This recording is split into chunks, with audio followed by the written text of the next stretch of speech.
little was known in full about the strange army operating out of the Segmentums Obscurus and Pacificus.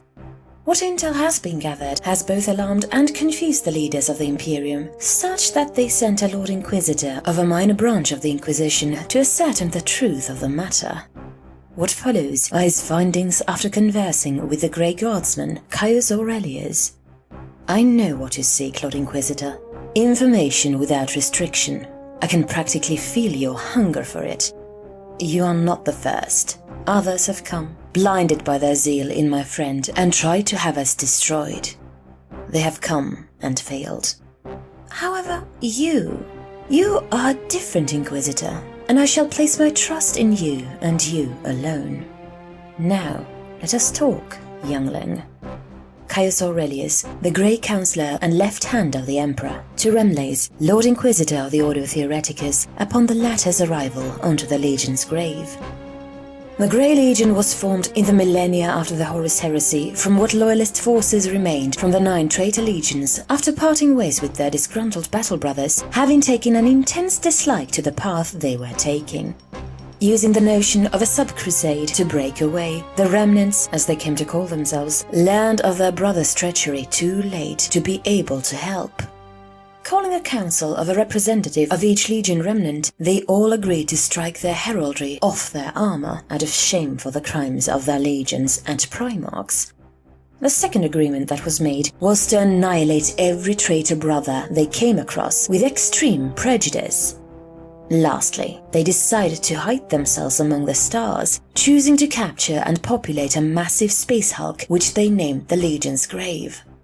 Each remnant staked their place in the grave, but let their Mechanicus elements mingle, repair, and connect the various systems to allow the hulk to be properly controlled and maneuvered through both the warp and real space. This endeavor turned the Hulk into a massive fortress station before carrying out their own crusades against the enemies of humanity, which now included their traitor brothers. Their records also indicate and support earlier reports from eyewitness accounts of the remnants engaging the forces of chaos during Black Crusades, starting during the 4th Black Crusade in the 34th millennium, though based on other recently declassified reports, probably earlier. The Grey Legion officially came to be after the arrival of the perpetual Caius Aurelius, who had been dispatched to the Hulk when it was discovered near the Cadian Gate in the year 457 M36, just over 260 years before the start of the 5th Black Crusade. Caius's boarding party was killed along with most of the others due to his men opening fire on the Marines when they approached to see who was paying them a visit. Thankfully, before any more damage could be done, Caius managed to call for a cessation and a chance to talk to learn the Marines' intentions, to which the Marines agreed, coming to a meeting in nothing but robes to show their honest intentions. It was during this meeting that the Hulk was dragged into the warp unexpectedly, despite the crew's best efforts to keep it tied to real space, leaving the Imperium in confusion. During this time in the warp, Caius came to know the remnants at their core and the responsibility they placed on their shoulders. He could see in their eyes how they had been humbled by the events that led to this point. He could also see the despair and loss of hope as they began to realize how fruitless and endless a battle this was becoming, since every fallen loyalist became the fuel for a new Chaos Marine. They had refused to replenish their ranks as an additional layer of repenting against the Emperor and Imperium in place of their traitor brothers and cousins. He could also see the great shame in their emotionless features. It was here that Caius revealed to them a way to fulfill their goals. The Emperor, in his last lucid moments, as he gave vocal commands to Dawn and the others, he sent out a psychic message to Caius to be on the lookout for and help the sons of his sons that had remained loyal. Even as he declared the traitors excommunicate traitores, the Emperor asked Caius, his left hand, to help them return into the Empire once more. With this cautious optimism, Caius set about getting the Marines back on their feet. When the Legion made their return into real space, they had changed for the better and more deadly, just in time for the 8th Black Crusade. Reports soon began to pile on the desk of Inquisitors of their appearance and involvement in the backgrounds and hidden fronts that led to key victories for the Imperium. What worlds they saved served as their recruiting grounds until they moved on to the next, taking care to not squander their recruits while thoroughly testing them. Organization and culture. The Grey Legion was organized along the lines of Codex-compliant chapters, with each group of Marines forming their own companies, calling them brigades to reflect their numbers and remain separate from their standard Marine chapters, though the number of Marines per company is on par with some of the Black Templars' crusades. They are as follows. 1st Brigade, the Grey Hunters, 2,249 remnants of the Lunar Wolves, or Sons of Horus, led by Exadis Tibivius, the Warden of the Hunt. 2nd Brigade, the Penitent Sons, 1,230 remnants of the Thousand Sons, led by Kazriel, Master of Warlocks. 3rd Brigade, Iron Hammers, 3,081 remnants of the Iron Warriors, led by Hagran Steelrage, the Siege Lord. 4th Brigade, the Greyhounds, 3,747 remnants of the Warhounds or World Eaters, led by Hadriel, the Houndmaster. 5th Brigade, the Blind Court, 3,069 remnants of the Night Lords, led by Jivan Hentry, Marshal of the Court. 6th Brigade, Dusk Guard, 3,891 remnants of the Dusk Raiders or Death Guard, led by Aurelius Pollentanus, Dusk Marshal. 7th Brigade, the Grey Heralds, 2,229 remnants of the Imperial Heralds or Word-Bearers, led by Theliel, Cardinal of Emissaries. 8th Brigade, the Shackled Host, 2,672 remnants of the Alpha Legion, led by Avixis Sicatus, the Crypt Lord. 9th Brigade, the Orphans, 2,801 remnants of the Emperor's Children, led by Icicle Tegova, Watch Captain. The 10th Brigade is formed of rescued Imperial Guard, Mechanicus units that were banished for tech heresy, along with the worlds liberated from the hands of Chaos during the various Black Crusades. All numbers are what remained after the fall of Cadia. Their armor has since been upgraded from their Mark V armor to the current Mark VIII pattern power armor, with the legs being from the Mark VI pattern. However, the armor bears no color of any legion, only the color of cold metal, and a color pauldron that matches the color of the brigade they belong to, based on the colors used by the current chapters. Because of their unique ideology utilized by the Grey Legion, the squads of the Legion are made up of 9 Astartes, 1 from each brigade, with 2 being equipped in Terminator armor. The only legions exempt from use of Terminator armor are the Shackled Host and the Penitent Sons due to their preferred fighting styles, and typically a detachment of guardsmen and Mechanicus supports, unless the missions at hand can only be taken on by the Astartes. This also allows the Marines to adapt to various circumstances by allowing the squad to fluid shift command to the Marine that has the most experience in that field, since all Marines learn the tactics and skills of the other brigades.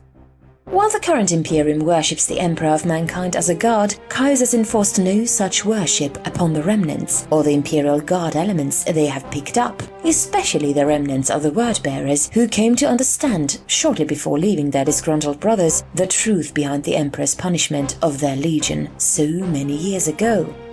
However, he also has not forbid them from worshipping the Emperor either, but cautioned them that if they were to worship him as the pinnacle of all mankind, and not necessarily as a god, something the Emperor had adamantly denounced in his life.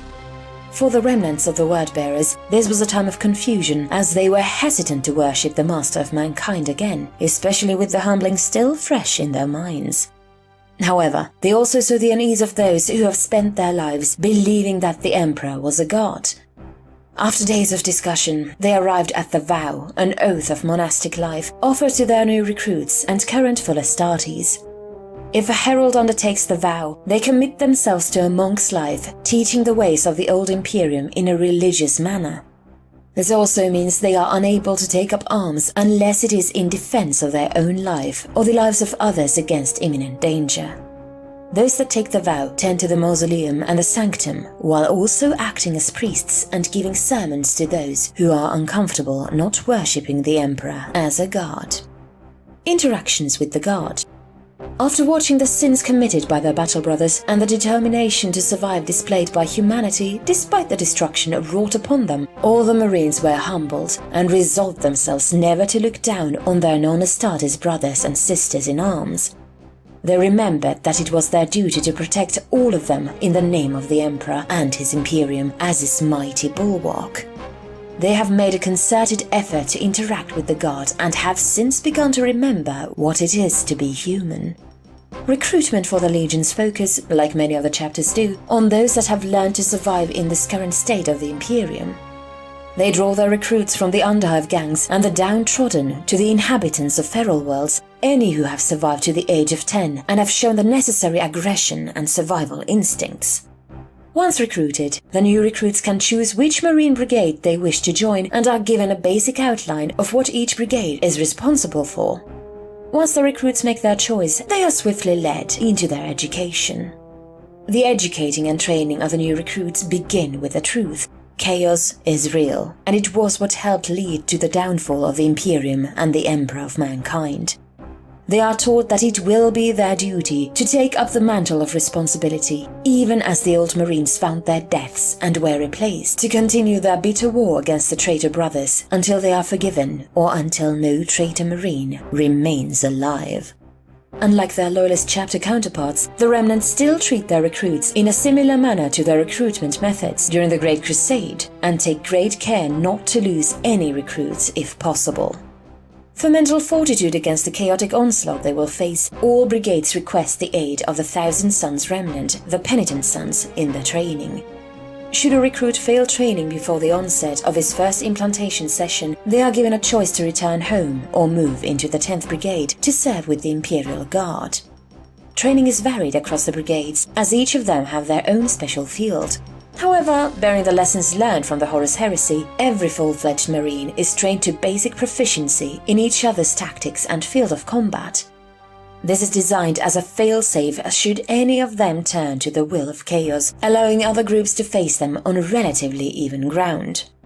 Should a Marine from any brigade commit a severe offense, they are apprehended and brought before a tribunal of brigade leaders, led by the leader of the Blind Court and 2 Marines from each brigade to stand as a jury. The Marine is given a chance to explain himself to the tribunal. Each present cast a vote for conviction and acquittal, with the Marines having a chance to overrun the vote of the commanders. However, this is a rare occurrence, since records can and are pulled up during the questioning. Once voted, the Marine is punished accordingly, ranging from hard labor on the hulk up to execution. If a Marine is suspected by his battle brothers to have been tainted by the forces of chaos, he is quickly and swiftly tested and questioned by the Penitent Sons for corruption. If the brother passes the inspection, they are placed under solitary isolation for meditation and reflection and heavy watch until all doubt is cleared. Should a Marine fail, an armed squad of Astartes from his own legion stand ready and waiting with armed bolters to immediately deal the death penalty. When a Legion Marine dies, they are honored in a way befitting how he died. If standard Marines fall in battle and his body is recovered, a vigil is held for them on the Legion's grave, attended by the entire Legion, where those that fought with the fallen Marine share their stories. Once the final rites are conducted, the body, minus what implants are necessary to recover, is cremated, and the ashes sealed inside a jar that is held, along with the Marine's helmet, in the mausoleum. When the veterans of Legion, or high-ranking or highly regarded and honored guardsmen die, the vigil is of a bit grander scale, with a special death armor specifically made for them that is polished and donned upon them. Upon their chest is laid a ceremonial sword, held by their hands, folded over their chest.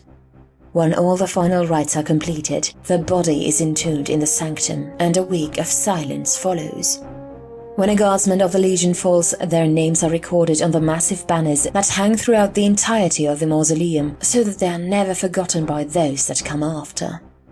Death for the Penitent Sons requires a ritual of a different sort.